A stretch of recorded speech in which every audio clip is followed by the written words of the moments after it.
ساڵیادی داگیرکردنی بەرلین یادێک لە قوربانیانی شەڕی دژی فاشیزم و وانەیەک بۆ ئەمڕۆ. نەتەوە یەکگرتووەکان ڕۆژەکانی 8 و 9 ئایاری وەک کاتی یادکردنەوە و ئاشتی بۆ قوربانیانی شەڕی دووەمی جیهانی ناودێر کردووە.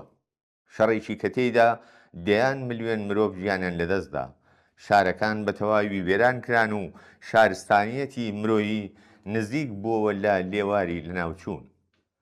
یادی قوربانیانی ئەم شەڕە لە هەمان کاتدا هۆشداریەکە سەبارەت بەو پێکهاتانەی کە هێشتاش شەڕ، وێرانکاری و مەرگ بەرهەم دەهێننەوە.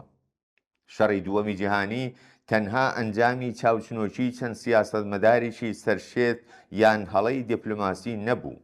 ئەو شەڕە بەرهەمی خەیرانی قوڵی سەرمایەداری جیهانی، ململانەی هێزە ئیمپریالیستیەکان، میلیتاریزم، فاشیزم و هەوڵدان بۆ دابەشکردنەوەی جیهان بوو.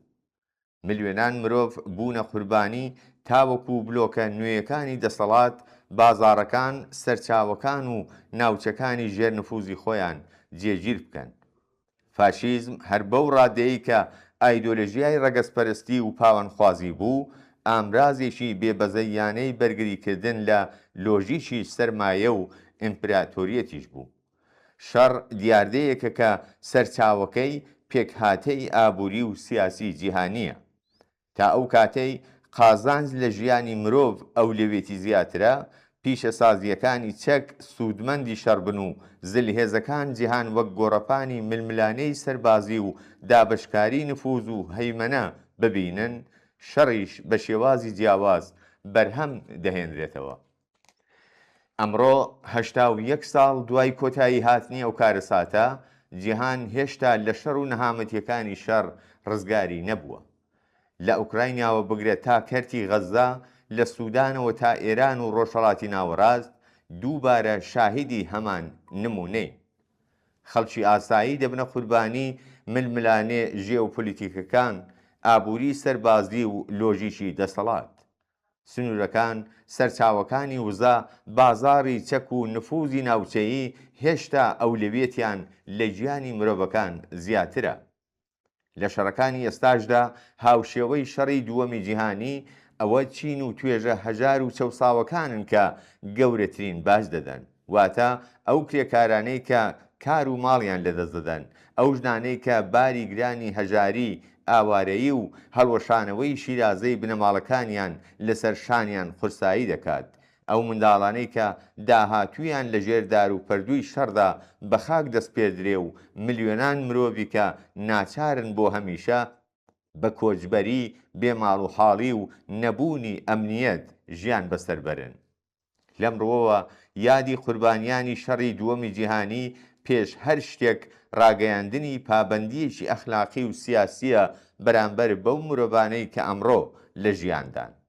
پابەندبوون بە خەبات لە دژی شەڕخوازی، دژایەتیکردنی فاشیزم، ڕەگەزپەرستی و نیزامیگەری، بەرگریکردن لە مافی ژیان، شوێنی نیشەجێبوون، کار و ئاسایش و هەوڵدان بۆ جیهانێکی کە تێیدا مرۆڤ و پێداویستیەکانی ئەولەویەتیان پێش لە قازانج و دەسەڵات بێت. ئەگەر یادی ملیۆنان قوربانی شەڕی دووەمی جیهانی بەرز ڕادەگرین، ناتوانین لە ئاز قوربانیانی شەڕەکانی ئەم ڕۆژدا بێدەنگ بین. یادەوەری مێژوویی ئەو کاتە مانای هەیە کە لە تەنیژ ڕەنج و ئازارەکانی مرۆڤی هاوچەرخدا بوەستیت. لەمڕۆوە ساڵیادی شکستی فاشیزم دەبێت نەک تەنها وەبیرهێنەرەوەی ڕابردوو، بەڵکو ئاوێنەیەک بێت بۆ ئەمڕۆژ. یادێکی کە لە ئێمە دەخوازێت کە لە بەرامبەر فاشیزمە نوێیەکان، ڕەگەزپەرستیە تازەکان و ئاساییکردنەوەی شەڕدا بوەستینەوە.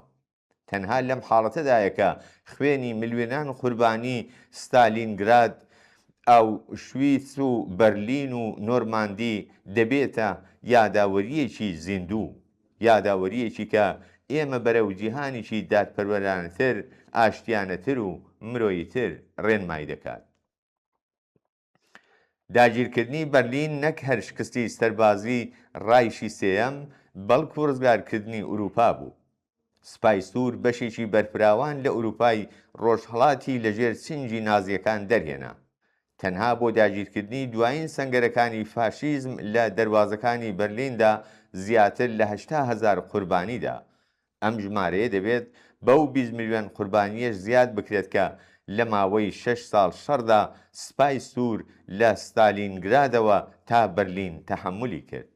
کەچی لەگەڵ ئەوەشدا ئەمڕۆ زۆرێک لە دەوڵەتە ئەوروپاییەکان ڕۆڵی سپای سوور بە داگیرکاری ناودەبەن و مۆنومنتەکانی یادی سەربازانی سۆڤیەت تێک دەدەن، وەک ئەوەی دەتوانرێت مێژوو بە بەیاننامەگەلێکی سیاسی سەر لە نوێ بنووسرێتەوە. بەڵام واقعیەت سادەیە، بەبێ سپای سوور ئەوروپا نەک دێموکراسی بەڵکو قاڕەیەکی سوتاو دەبوو لەژێر پۆستاڵی فاشیزمدا.